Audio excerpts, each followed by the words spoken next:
درست میشه برا جوش نزه دیگه. چی قرقر میکنی تو برا؟ من به تو اعتماد کردم، من دارم چوب توی کثافت شغال میخورم، 500 میلیون ضرر کردم که هیچ، جلو حسابم بسته کردم که هیچ، چک به نامو بوده، آبرو اعتبار مرفته. حالا کار یک شده دیگه. ای بابا درست میشه برا، درست میشه. خب کی ما درست میشه؟ اگه اون پول واریز کنه درست میشه، جلو حسابم وا میشه.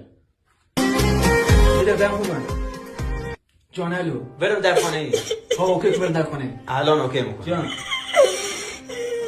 چی گریه میکنی تو پیگو؟ از صبح رفتم هیئت واسه من نظیر نرسیده.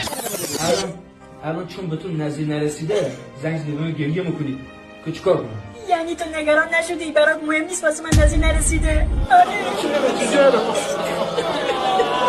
شما ناراحت نشید.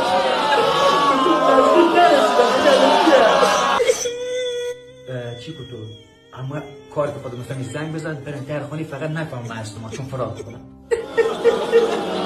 حالا نظیر چی میده؟